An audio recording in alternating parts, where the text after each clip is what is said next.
হে আল্লাহ, এই মুহূর্তে যে এই ভিডিওটি দেখছে তার সমস্ত কষ্টের বোঝাকে হালকা করো, তার সমস্ত দুয়াকে কবুল করে নাও ও তার মনকে প্রশান্ত দান করো। আমিন। প্রিয় ভাই ও বোন, যখন তুমি বারবার দুয়া করেও কোনো ফল পাও না, তোমার দুয়া কবুলের কোনো সারা শব্দই তুমি বুঝতে পারছো না, যার অপেক্ষায় তুমি রয়েছ তাকে তুমি পাবে কিনা সেটাও তুমি বুঝতে পারছো না, তো শোনো, যখন আল্লাহ তোমার থেকে কোনো কিছুকে অজানা রাখেন, তাহলে এটা ভাববে না যে তুমি সেই নিয়ামত থেকে বঞ্চিত হয়েছ অথবা তোমার হাতে কিছুই আসে না। মানুষের জ্ঞান এতটাই কম যে সে এটা জানতেই পারে না যে তার জীবনের অন্ধকারে কি লুকিয়ে আছে। আল্লাহ আমাদের বলেন যে তোমার এমন কি হয়ে গেল যে তুমি আল্লাহর উপর তাওয়াক্কুল করো না। এটা মনে রাখবে, সকল চাওয়া পাওয়ার চাবিকাঠি আল্লাহর কাছে। যদি আজ কোনো জিনিস না পাওয়ার ভয় তোমাকে অস্থির করে আর তোমার মনে হয় তোমার দুয়ার কোনো আশা হচ্ছে না, তাহলে শোনো, হাদিসে এসেছে যারা আল্লাহর কাছে এমন দোয়া করে যার মধ্যে কোনো গুনাহ হওয়া, সম্পর্ক ছিন্নকারীর কোনো ইচ্ছা না থাকে, তাহলে হয়তো সে যা চায় তা দিয়ে দেন অথবা সেই দুয়ার বদলে কোনো বড় বিপদ দূর করে দেন। জানো কি দুয়ার রাস্তায় কেন বাধা আসে? ওয়াসেফ আলী ওয়াসেফ বলেছেন, তুমি কখনো কারো জীবনে সেই ভুল হয়ে যেও না যার বিনিময়ে তুমি নীরবতা ও বদদুয়া পাও। এই নীরবতাই তোমার কাজে বাধার সৃষ্টি করে।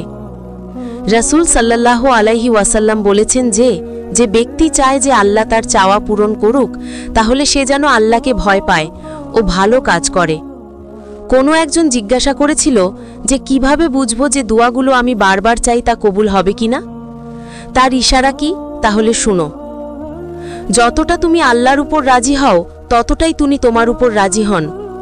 যদি তুমি মনের ভিতর অভিযোগ রেখে তোমার ভাগ্যকে প্রশ্ন করতে থাকো, তাহলে আল্লাহ তার প্রতি এত নারাজ হন যে তার সকল দোয়ায় বাধা আসতে থাকে। জানো কি তোমার উপর শয়তানের প্রথম আক্রমণ কি? যদি তুমি তোমার ভাগ্যকে দোষারোপ করতে থাকো, এরপর শয়তান তোমাকে অন্ধকারে নিয়ে যাবে। কুরআনে বলা আছে, যদি শয়তানের আভাস তুমি পাও তাহলে আল্লাহর কাছে আশ্রয় চাও, অবশ্যই আল্লাহ শুনেন এবং জানেন। এটা মনে রাখবে, তিনি রহমান, তোমার জন্য রহিম, তিনি তোমাকে একা ছাড়েননি আর ছাড়বেও না। যদি তোমার মনে হয় যে রাস্তা কঠিন হয়ে যাচ্ছে আর কিছু হাসিল করা অসম্ভব হয়ে যাচ্ছে, তাহলে জেনে রাখো যে এই মুশকিল সময় আল্লাহর তরফ থেকে ইশারা, যা তোমাকে সহজ পথে নিয়ে যেতে যাচ্ছেন। তুমি কি জানো যেসব জিনিস আজ তোমাকে সেজদা করতে বাধ্য করছে সেগুলো আল্লাহর তরফ থেকে পুরস্কার?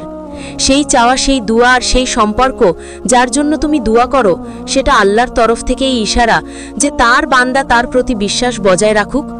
তুমি হতাশ হবে না, তিনি তোমাকে রাস্তা দেখাবেন।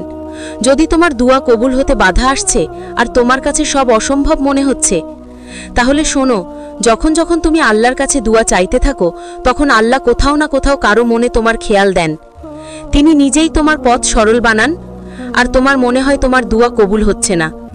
মনে রাখবে, তোমার এই মন আল্লাহর হাতে, তিনি এটাকে যেদিকে খুশি পরিচালিত করেন।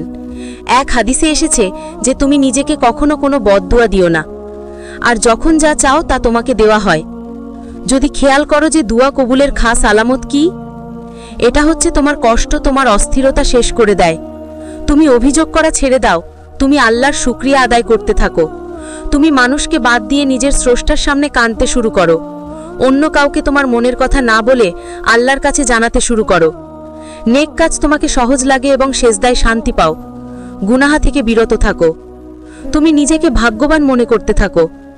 জেনে রাখো, তখন শুধু তোমার দোয়ায় কবুল হয় না, বরং আল্লাহর বারগায় তোমাকে কবুল করিয়ে নেওয়া হয়।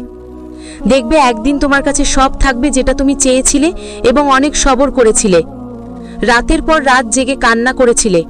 ইনশাআল্লাহ আল্লাহ খুব শিগগিরই তা কবুল করে নেবেন। যার জন্য তুমি আশা রাখো, খুব শিগগিরই তিনি তোমার দোয়ায় কুন বলে দিবেন। তাই ধৈর্য ও সবর রাখো, আল্লাহ তাআলার উপর পুরোপুরি ভরসা রাখো। ইনশাআল্লাহ আল্লাহ আপনার সমস্ত চাওয়া পূরণ করবেন। ভিডিওটি যদি তোমাকে ভালো লেগে থাকে তাহলে একটি লাইক করে ভিডিওটি অবশ্যই প্রিয়জনের সাথে শেয়ার করে দিও। আর চ্যানেলে নতুন হয়ে থাকলে চ্যানেলটিকে সাবস্ক্রাইব করুন।